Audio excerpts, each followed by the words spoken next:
Hello everyone, আমি সুরভি। জ্ঞানজ্যোতি coaching সেন্টারের পক্ষ থেকে তোমাদের সবাইকে জানাই আরও একবার স্বাগত। আজকে আমরা আলোচনা করব নবম শ্রেণীর দ্বিতীয় অধ্যায় থেকে একটি গুরুত্বপূর্ণ বিষয় নিয়ে। দেখো আমাদের বিষয় কি আছে।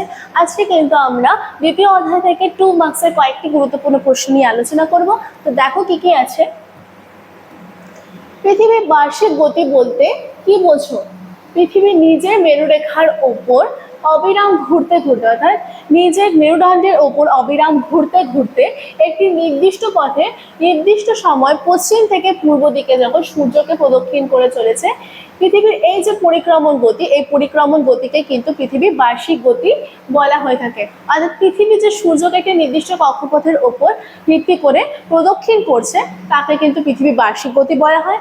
সূর্যকে একবার প্রদক্ষিণ করতে পৃথিবীর সময় লাগে প্রায় 365 দিন 5 ঘন্টা 48 মিনিট এবং 46 সেকেন্ড কিন্তু সময় লেগে থাকে। 2 নম্বর কি আছে, পৃথিবীর কক্ষপথ কি?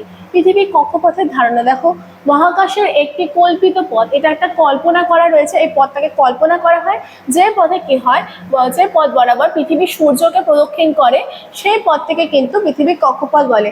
অর্থাৎ যে পথের মাধ্যমে, যে উপবৃত্তাকার কক্ষপথের উপর ভিত্তি করে সূর্যকে পৃথিবী প্রদক্ষিণ করে থাকে তাকে কি বলে? পৃথিবীর কক্ষপথ কিন্তু বলা হয়ে থাকে। আধুনিক সমীক্ষা অনুযায়ী এর আকৃতি উপবৃত্তাকার। আধুনিক পরীক্ষা নিরীক্ষা অনুযায়ী কি প্রমাণিত হয়েছে যে পৃথিবীর কক্ষপথের আকৃতি কেমন? উপবৃত্তাকার। তারপরে কি আছে দেখো, পৃথিবীর কক্ষতল কি? পৃথিবীর কক্ষপথ বরাবর কল্পিত সমতলই হলো পৃথিবীর কক্ষতল। উপবৃত্তাকার কক্ষপথের প্রতিটি বিন্দুকে যদি তার বিপরীত বিন্দুর সঙ্গে সরলরেখা দ্বারা যুক্ত করি তাহলে কি হবে? পৃথিবীর কক্ষতল পাওয়া যাবে। 4 নম্বর কি আছে, পৃথিবীর কক্ষপথে কোথায় সূর্য অবস্থান করে? পৃথিবীর কক্ষপথে কোন জায়গায় সূর্য অবস্থান করছে? পৃথিবীর উপবৃত্তাকার কক্ষপথের একটি নাভিতে কি করে? সূর্যের কিন্তু অবস্থান রয়েছে। সূর্য পৃথিবীর কক্ষপথের কেন্দ্রের পরিবর্তে একটি নাভিতে অবস্থান থাকায় কি হয়? পৃথিবী থেকে সূর্যের দূরত্ব কিন্তু সবসময় সমান থাকে না। তারপরে কি আছে দেখো, পরবর্তী প্রশ্ন, সৌর বছর কাকে বলে? পৃথিবী একবার সূর্যকে প্রদক্ষিণ করতে, পৃথিবী সূর্যকে একবার ঘুরে আসতে যে সময়টা লাগে সেটা হচ্ছে 365 দিন 5 ঘন্টা 48 মিনিট এবং 46 সেকেন্ড। এই যে সময়কালটা রয়েছে একে কিন্তু সৌর বছর বলা হচ্ছে। পরবর্তী প্রশ্ন কি আছে দেখো, অপসূর অবস্থান কি? যে অবস্থানে সূর্য এবং পৃথিবীর মধ্যে দূরত্ব সবচেয়ে বেশি হয় সেই অবস্থানকে কি বলে? অপসূর অবস্থান বলে। এই অবস্থানে কি হয়? পৃথিবী থেকে সূর্যের যে দূরত্বটা অন্যান্য দিনের তুলনায় কিন্তু অনেকটা বেশি হয়। কবে সংঘটিত হয়?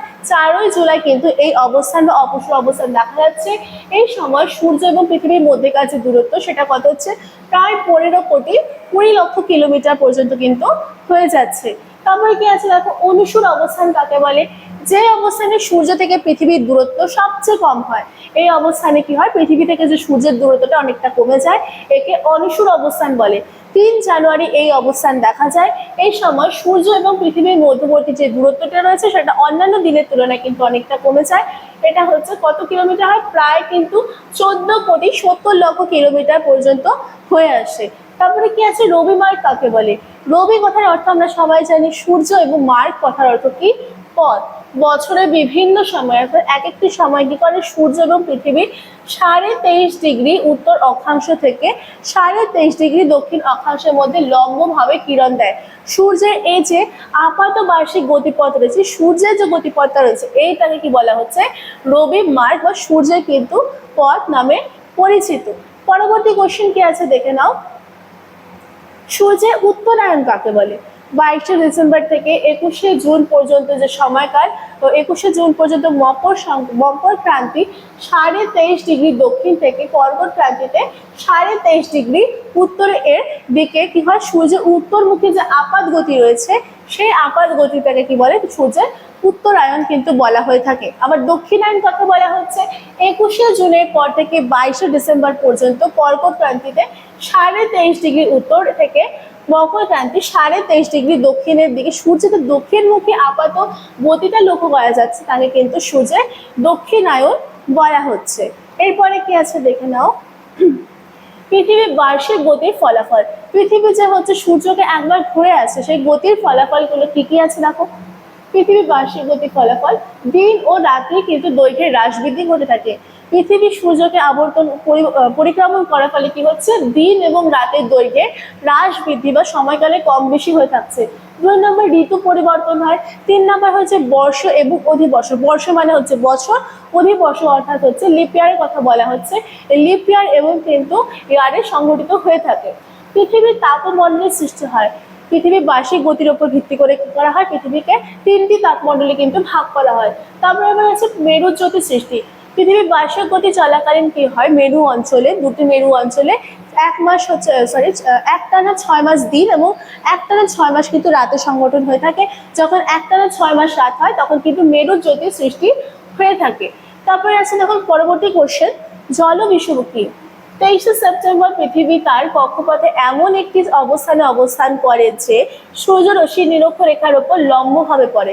ফলে কি হয়, উত্তর গোলার্ধে দিন রাত্র কিন্তু এই দিন সমান হয়ে থাকে। অর্থাৎ জলবিষুবের দিন কিন্তু উত্তর গোলার্ধে দিন রাত্রি সমান হয়ে থাকে। কেন? এই সময় নিরক্ষরেখার উপর সূর্য লম্বভাবে কিরণ দেয়। এই সময় ভারতে বর্ষাকাল বিরাজ করে। এই জন্য 23শে সেপ্টেম্বর দিনটিকে কি বলা হচ্ছে, জলবিষুব বলা হচ্ছে। আবার উত্তর গোলার্ধে এই সময় কিন্তু শরৎকাল বিরাজ করে, তাই এই দিনটিকে সেখানে বা উত্তর গোলার্ধে কিন্তু শরৎ বিষুব বলা হয়ে থাকে। তারপরে কি আছে দেখো, সর্বশেষ প্রশ্ন যেটা, মহাবিষুব কি?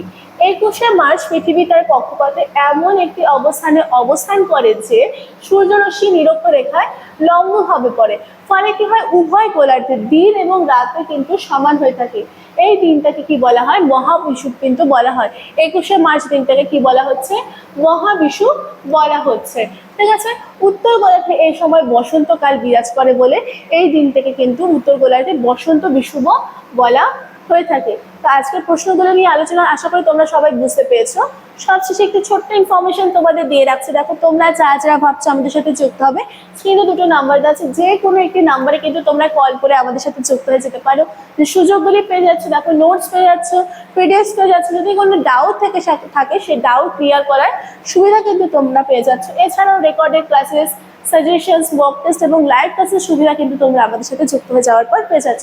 আজকের জন্য কিন্তু এতটুকু ছিল। দেখা হচ্ছে পরের ক্লাসে। Thank you.